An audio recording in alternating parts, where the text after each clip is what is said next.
Futures are considered one of the most effective instruments for day trading.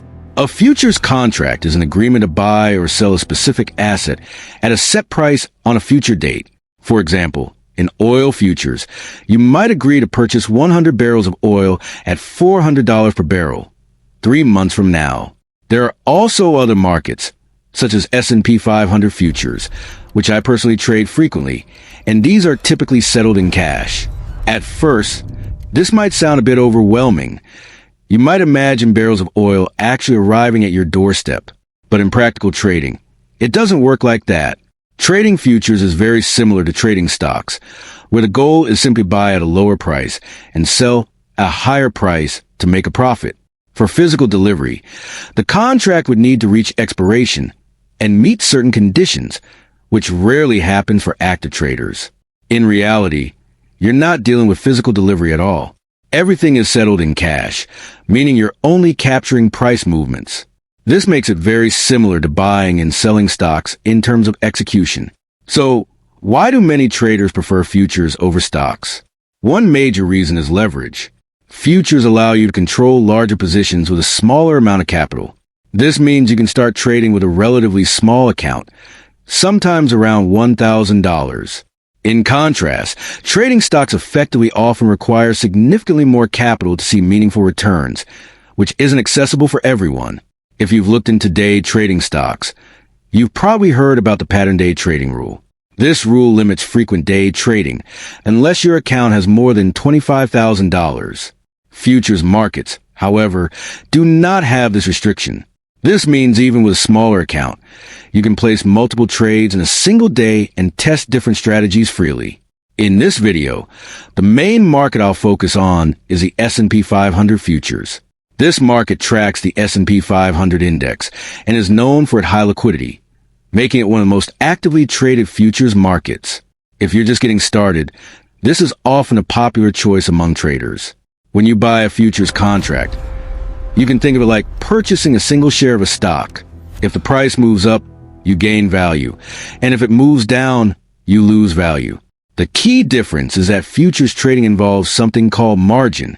Margin acts as collateral, allowing you to control a larger position with a smaller upfront amount. As the market moves, your account balance increases or decreases accordingly. There are also different types of margin to understand. Since futures markets operate nearly 24 hours a day, there are intraday and overnight margin requirements. During regular market hours, typically from 9:30 a.m. to 4 p.m. Eastern Time, trades are considered intraday and margin requirements are usually lower. For example, for S&P 500 futures, this might be around $7,000 to $8,000 per contract at the base level. However, if you hold a position overnight, the required margin can increase significantly, sometimes doubling that amount. Even so, $7,000 to $8,000 for a single contract is still a substantial amount, which is why many brokerages offer. There is also something known as low margin requirements. For example, with one ES futures contract during intraday trading, margin requirements can be as low as $500 per contract. This makes it possible to trade even with the smaller account sizes we talked about earlier. Some popular platforms that offer this include NinjaTrader and Tradivate. These platforms provide access to futures trading with lower margin requirements and relatively low account minimums, making it easier for beginners to get started. Another major difference between futures and stocks is how pricing works. Stocks are traded on a dollar basis. For instance, if you own one share of a $1,000 stock and it increases by $1, you make $1. Futures, however, operate using a system of ticks and points. A tick represents the smallest possible price movement in the market. In stocks, this is usually 1 cent. But in futures, the movement is based on specific increments. For example, it could be 0.25 or 0.1, depending on the contract. In the case of ES futures, the minimum movement, known as a tick, is 0.25. A full point equals 1. This means 1 tick is essentially 1/4 of a point. When you watch the market move in real time, prices go up and down in these small tick increments. Because of this structure, futures are not valued the same way as stocks. Each futures market has its own tick value. For ES futures, one tick is worth $12.50, which means the full point is worth $50. This is where the concept of leverage becomes very clear. In practical terms, even with around $500, you can begin seeing price movement on a single futures contract. It's not uncommon for the ES to move 10 points within a short period, which would equal $500. This highlights how powerful leverage can be in futures trading. If that level of exposure feels too large, there's an alternative known as micro futures. These contracts represent the same underlying asset, but at a smaller scale. For the S&P 500 futures, the standard ticker is ES, while the micro version is MES. With micro futures, one point is worth $5 instead of $50, and margin requirements can be as low as $50. This allows traders to participate in the market with very small account sizes and manage risk more comfortably. As your account grows, scaling becomes simple. You can gradually increase your position size by adding more contracts. Since the ES futures market is highly liquid, you generally won't face issues entering or exiting trades, even with larger sizes. When it comes to actually trading futures, many traders prefer day trading using technical analysis. Over time, one approach that has proven effective is focusing on market reversals. You probably heard the phrase, the trend is your friend, but reversal setups can often provide better risk-to-reward opportunities. You don't need to be right on every trade. What matters is that when you are right, the reward outweighs the risk. Trading is not about winning every single time. It's about being profitable over a series of trades. For example, if you risk 1 unit to make 3, you only need to be correct about 1/3 of the time to break even. If your accuracy improves beyond that, you become consistently profitable. Reversal strategies can offer this kind of advantage, but they need to be applied with structure. Randomly trying to catch reversals in a strong trend can lead to losses.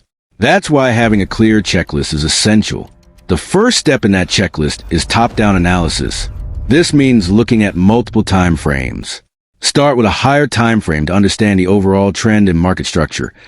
Then move to a lower time frame to find precise entries.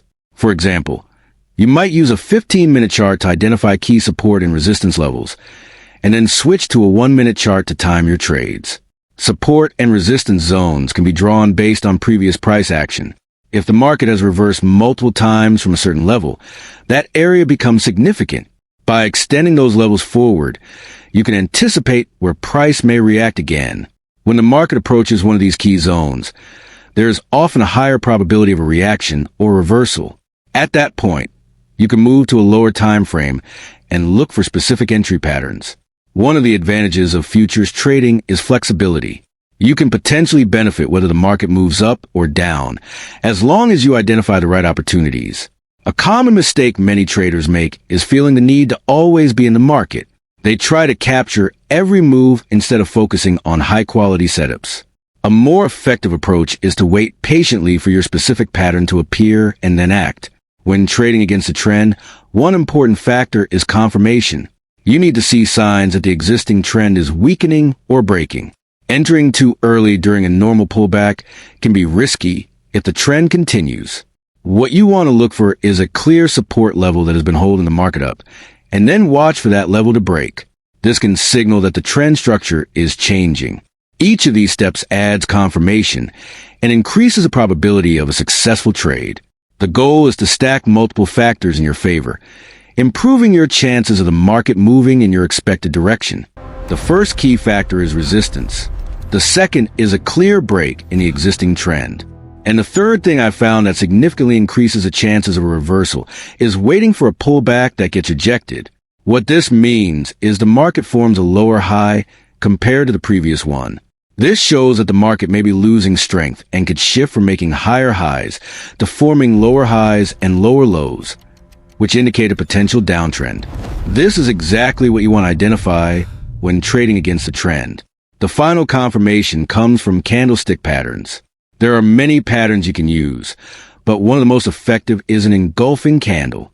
Sometimes you'll notice a few candles slowly moving upward, and then suddenly a strong move pushes price back down, closing below the previous candles. This type of strong bearish candle suggests that sellers have stepped in with momentum, increasing the likelihood of a move lower. Once that candle closes, that's typically where I look to enter a trade. It's important to wait for the candle to fully form before making a decision. For example, if you're trading on a 1-minute chart, make sure you can see how much time is left before the candle closes. Entering before confirmation can lead to unnecessary risk. When placing trades, there are different order types you can use. A limit order allows you to enter at a specific price. For example, if you want to enter at 37.39, your trade will only execute if price reaches that level. On the other hand, a market order executes immediately at the best available price. This means if price moves quickly, you might get filled slightly above or below your intended level. In most cases, this small difference doesn't matter if you're targeting a larger move. Now, let's talk about how this looks in a real trading scenario. The strategy one use is based on the exact concepts we've covered. Each day, I look for these patterns to form before taking a trade. In this example, you can see the market was in an uptrend that started to weaken. At the same time, price reached a resistance zone identified from a higher time frame. The final confirmation came from a strong rejection candle. You can see the market attempted to move higher, but quickly reversed downward. This kind of price action shows rejection and often signals a potential move in the opposite direction. Based on that, I entered the trade. For risk management, I placed my stop loss above the recent high. This is important because your stop loss should be positioned based on market structure. If price breaks that high, it means the setup is no longer valid and the market may continue upward.